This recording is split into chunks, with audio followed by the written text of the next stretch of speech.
but I also had that period of denial where I enjoyed that victory so much, Tiki, that may have been my denial of that was a great win. And it was. And I don't change that view, but that may have been my denial stage. The third stage is anger. What are you angry about? You're 1-0. I love that the Jets are 1-0. I love the fact that this defense looks tremendous. And I, again, stand by that win on Monday night was as satisfying a win as they've had since the playoff game in New England. But my anger is kind of a reminder. Zach Wilson's not good. Like, I didn't change. Nothing happened in 36 hours that changed what I thought all spring and all summer into now, which is Zach Wilson can't be the quarterback of this team. Zach Wilson isn't going to win a damn thing with this team. Like, my fear about Zach Wilson, which is well-founded, because, Tiki, he wasn't great last year. No, he was not. He fell off a cliff last year. He was not. He did. He was not good in his rookie season. I didn't want this man on the roster this year. So I think where I'm at that stage now of grief is anger at the idea that we are now going to have to rely on Zach Wilson. And where I differ with some of my fellow Jet fans, specifically Brandon and Joe B., is I don't trust Zach Wilson. I don't believe that Aaron Rodgers spread pixie dust on Zach Wilson during the preseason that all of a sudden is going to make him morph into the quarterback Joe Douglas thought he was drafting 2 years ago. Because, Tiki, I don't think Zach Wilson is good. All right, here's where I look at this. I've always believed that when you get drafted as a quarterback, other positions as well, but particularly as a quarterback, it matters where you go. Right? If Pat Mahomes goes to a poorly coached team and he's not with Andy Reid and Alex Smith isn't there, so he doesn't have to play right away, and he might not be the Patrick Mahomes that we're talking about. If Zach Taylor isn't the head coach of the Cincinnati Bengals and Joe Burrow gets drafted to a team that's coached by, I don't know, some journeyman, retread head coach who's not innovative and can't bring any of that stuff that he did at LSU, he's probably not the highest paid player in the history of the NFL. It matters where you go, right? Look at Justin Fields in Chicago. It was a disaster, and it still looks like it's a disaster. And before that, with Mitch Trubisky in Chicago, it was a disaster. It was the wrong place. I mean, either one of those guys could have been decent NFL quarterbacks, but the position that they found themselves in made them unachievable, right? They couldn't achieve anything. Zach Wilson came to the wrong place, right? It was not the right spot for him as a young, not having a ton of experience at BYU, to be thrust onto a stage without the right offensive coordinator and without a coherent system to develop him. Therefore, we got Aaron Rodgers, right? And Zach Wilson's an afterthought. We said it many times, and I honestly believe that if Aaron Rodgers is healthy for a year, and especially 2, he's not here anymore. But something happened after Aaron came, and that is he got reset into a good system to develop himself. Right? Obviously, it's behind Aaron Rodgers. He's learning a lot from Aaron Rodgers. His touchdown pass to Garrett Wilson on Monday night, that was an Aaron Rodgers throw.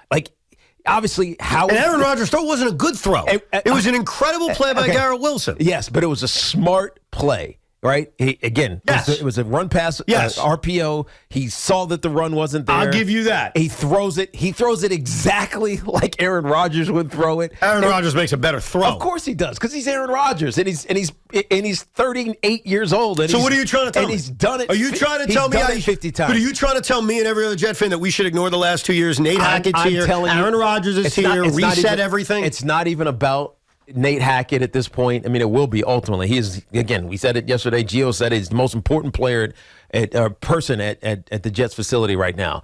But Zach Wilson is in a better spot. So, yeah, you can say what he's done has sucked, but I can't say he sucks right now. Because to me, I'm looking at him, honestly, like a rookie.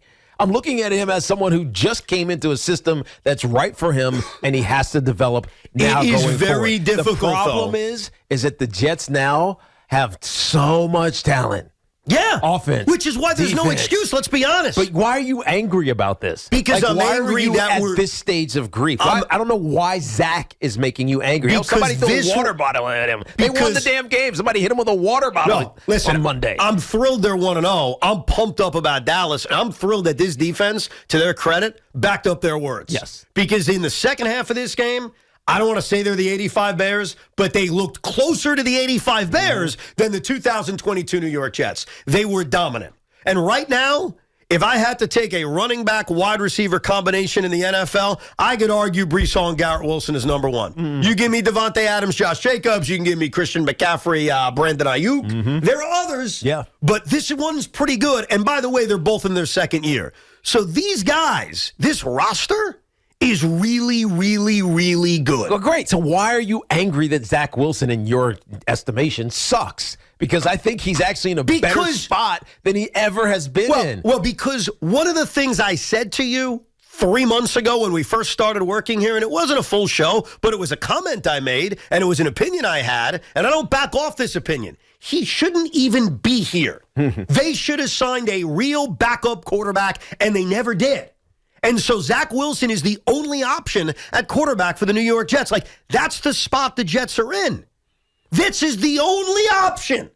When they play Dallas on Sunday, and you know what's crazy? They have a chance to win that game. Of course they because do. this freaking defense is tremendous, and they actually force turnovers, which they couldn't do in the second half of last year.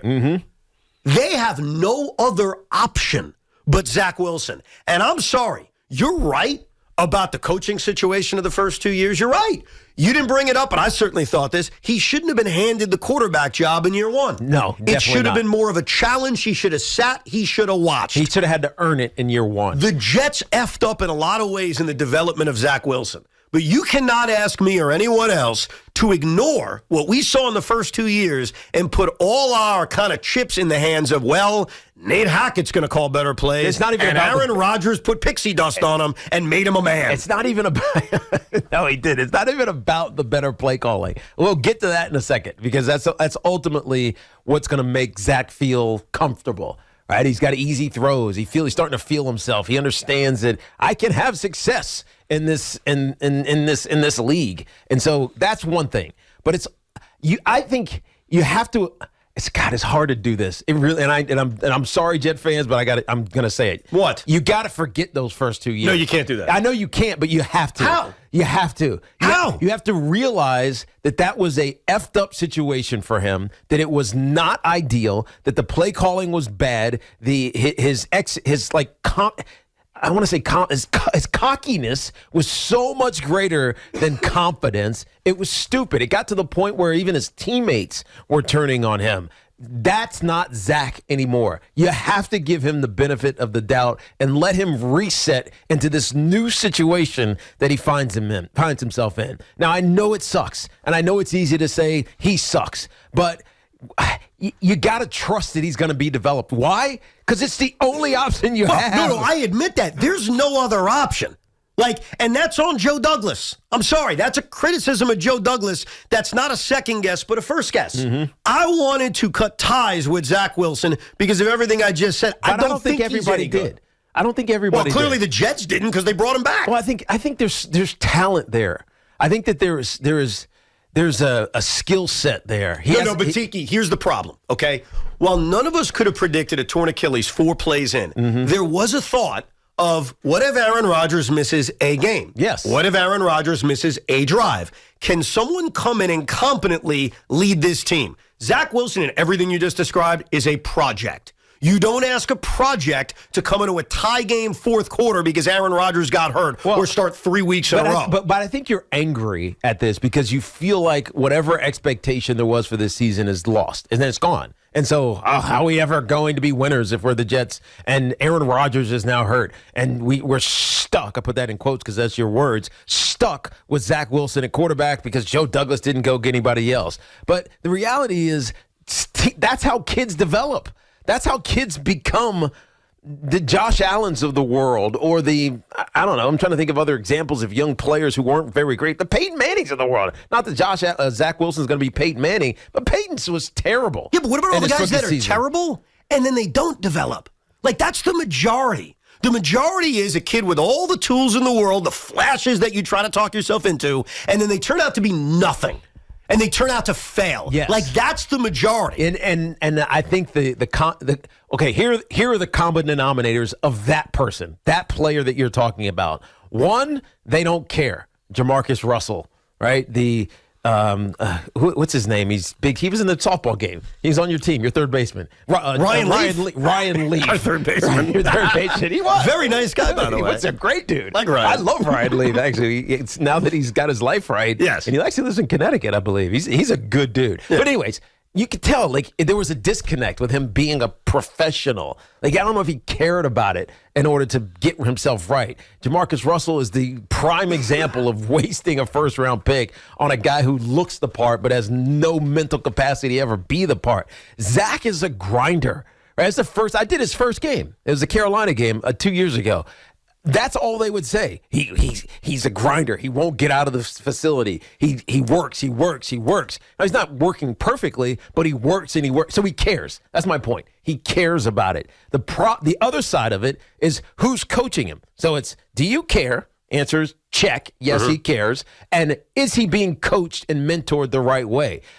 Partially because he's not fully mentored because Aaron Rodgers is hurt, but I do believe he is being coached the right way. And so to me, I have to get rid of year 1 and 2 because of those circumstances and look at where he is right now. So in year two, and here's what's crazy. He was hurt going into year 2. Don't forget. He missed the first 3 weeks of the year, and when he came back in week 4, they beat the Pittsburgh Steelers, and Zach was the quarterback of a game-winning touchdown drive. Yes. I don't forget that. I don't forget that in the 4 weeks when he came back, the Jets were 4-0. Now, he didn't do all that much. He was not great. He relied on Breece Hall, who was still healthy at the time. And guess who's back? He relied on a Jet defense that was forcing an incredible amount of turnovers. Yes, who's back? I agree. And for 4 weeks, there were signs of life of, all right, he may never turn into Peyton Manning, but they can win games. But here's what I can't forget, and I do admit it coincided with Breece Hall going down and AVT.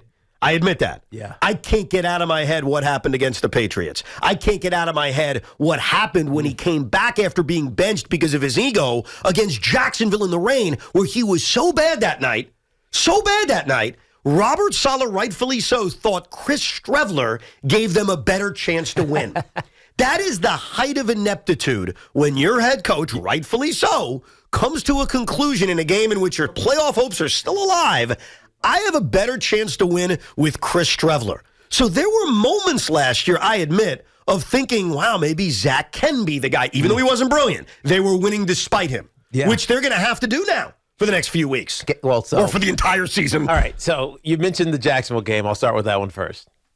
Don't tell me about the rain. Don't tell me about it. I don't want to hear it. It was raining. Oh, my God. It was terrible. Oh, my goodness, it was raining. It's hard to throw in the rain. A guy who is now the highest paid player in the National Football League, making $55 million a year in his 4th year, only a year ahead of Zach Wilson, looked like the worst quarterback on the planet in week 1. I'm talking about Joe Burrow. Joe Burrow's been to a Super Bowl.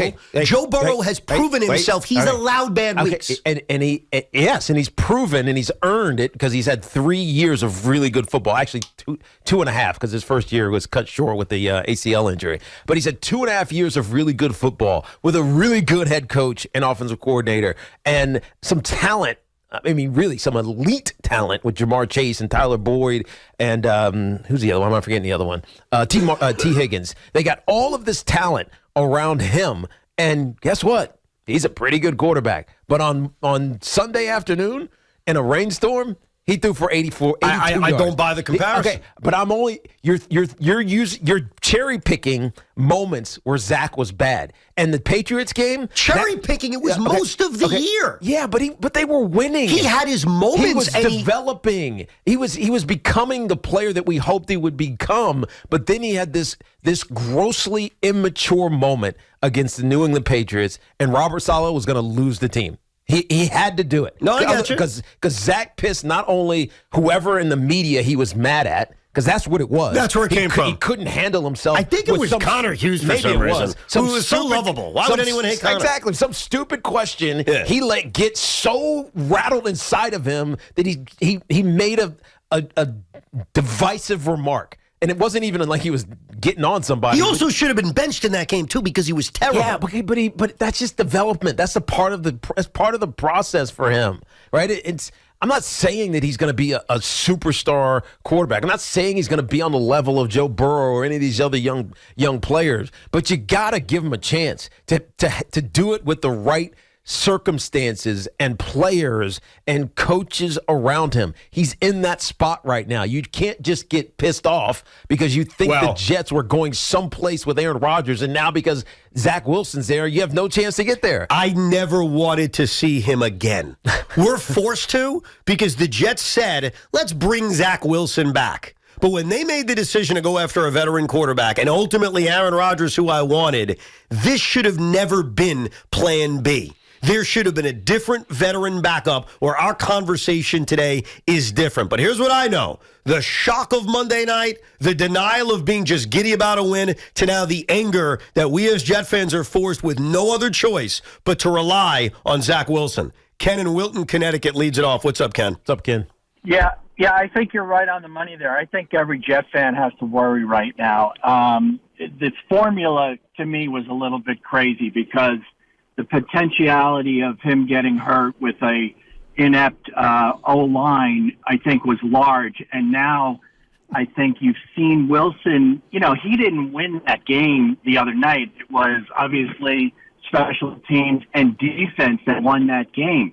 And he hasn't proven anything to anybody other than And by the way, Ken, that's going to have to be the formula now. Mm-hmm. The formula is going to have to be this. This defense needs to force turnovers like they're the freaking 85 Bears. DJ Reed was right. They're going to have to protect the football and win over the turnover battle by 2 or 3 every single game, and they're going to need to run the football down your throats. Is that going to be enough to win a bunch of football games? Believe it or not, yeah. But that's the formula, because I don't think we're ever going to sit here on a Monday afternoon and say Zach Wilson won the Jets a football game. I mean, he did lead them on a drive that scored a touchdown. But why'd they win that game? Oh, because their defense was... They forced 4 turnovers on the Pittsburgh Steelers. That's why they won. Like, I give Zach credit. He did lead a game-winning touchdown drive. Absolutely. He also turned the ball over twice in this game, and the Jet defense was the real reason they won. So while I'm never too prideful to give someone credit when they deserve it, the idea that, he won them the game, that is hogwash. Well, when he needed to make a play, he made a play. Just like when he needed to make a play against the Buffalo Bills on Monday night, he made those plays. And you may have hated the throw because it was terrible, and Garrett Wilson had to make an unbelievable catch. But he still led that drive and made some plays on that drive. Mark's in New Jersey. Hey, Mark. Hey, guys. What's going on? What's good, Mark? Tiki, just so you know, I'm a huge Giant fan. I've got your jersey. Thank you, man. Mad love for you. Appreciate that, but, bro. But I throw all my love and support towards the Jets, too. I got a lot of Jet fan friends. I think, unfortunately for you, Tiki, is that your opinions come from, like, a player standpoint and this and that, and a lot of people don't get what you're saying. Yeah. I do. What about back in the late 80s and 90s when great quarterbacks like Elway, Montana, Marino, no one thought about their plan B quarterback. You threw all your love and support around your A. Yeah, you're true. And you know what? And in today's NFL, you give a quarterback 2 years, and if you don't get it done, you're out. Yeah, that's right. So that's right. I think if they bring in a guy like Wentz or Foles, forget about the fact that you're now showing a former starting quarterback on the sideline beating down his throat. And, oh, by the way, Aaron Rodgers is going to be on the sideline with a boot, giving him plays. What are those two going to talk about? And do you really think that the Jet locker room is going to rally around a Carson Wentz or a Nick Foles who they don't even know? No chance. The whole team's going to implode. Yeah, no chance. Look, you're right about this. And, Mark, it was funny you said that about not planning for the backup, because I saw Tom Moore, who is now as assistant, whatever his title is, for the Tampa Bay Buccaneers. He's been around forever. I think he's 86 years old. He's one of those guys that's going to work until he dies in the NFL. He was with Peyton early on in his career in Indianapolis. And he said, because somebody asked him that question about the backup. What happens if Peyton Manning, gets hurt? Are you given XYZ rep? I forget who it was, who the backup was. And Tom Moore very succinctly said, we don't practice effed. if Peyton Manning is hurt, we are effed, and we don't practice it. We obviously all agree that in most circumstances, when you lose your Hall of Fame quarterback, you're effed. Yes. But you should at least have your best option as your backup plan. Like, to the New York Giants' credit, their backup plan, if Daniel Jones got hurt, is not terrible. Okay, hold on. I'm not saying you're winning the division, but it's not terrible. Wait, time out. Let's not forget how Tyrod Taylor got here. It wasn't because we need a backup for Daniel Jones. It was, if Daniel actually isn't any good next year, his first year, which was last year, then, meaning Dable's first year, then we got to have a plan B. Right. And so it wasn't to back up Daniel Jones. But he is the backup, is my point. But it was potentially to replace Daniel Jones. And so Daniel Jones on a rookie contract, Tyrod Taylor makes whatever he made, $16 million a year. I think he's making $16 million over 2 years, $8 million a year, whatever it is. Right? It was a deal that they had to do because Daniel Jones wasn't paid yet, and they didn't know if he was going to be the guy. So it's different. It's a different circumstance. I know what you're saying, but it's a different circumstance. Because once you're now paying your starting quarterback what the Giants are, it gets really hard to sign a veteran backup for whatever that number is. But to our last caller's point, if Zach Wilson struggles, $10 million. So 5 years or 2 years, $10 million. That's if Zach Wilson struggles and I'm right, I don't want to be right. Trust me. There are many times I want to be dead wrong. I want to be an idiot. I want Zach Wilson to be Dan Marino. He's not going to be, but I hope he is. But if he struggles, you mark my words, it won't just be me. It'll certainly be Beningo. He'll flip on this. We're going to be calling for the backup. We're going to be calling for someone to replace. If he plays like he did against the Jaguars, and don't tell me about the rain. I'm telling you. We will ask for someone to replace him, and that's why they're going to have to sign somebody. The only way he gets replaced is if he's hurt. That's the only way he's getting replaced. What if he's inept? This team is going to rally around him. They're going to give him the pay. I'm telling you. What if he's inept? They're going to rally around him. They're going to run the ball. I guess you should be doing that anyway. If things get screwy, Nate Hackett's going to turn around and hand it off to Breece Hall a lot. By the way, that's what he wants to do anyways. He's a run-first coordinator. Good. That's what we need. I am curious to my fellow Jet fan, what stage are you at? Giannotti was spot on. I'm going through my 7 stages of grief right now. I went through shock, denial, now I'm at anger. According to the 7 stages of grief, my next one is bargaining. I don't know when that happens. Maybe at some point around 4 o'clock, I'll be in the bargaining aspect of grief. Then I'm going to hit depression, which is just going to be a sad state of affairs. Bargaining? What are you going to do bargaining with? I don't know. Probably try to make a trade for a quarterback. That's coming up at 4. I'll list all my quarterbacks I want to trade for. I can't wait to hear this. I do have a list.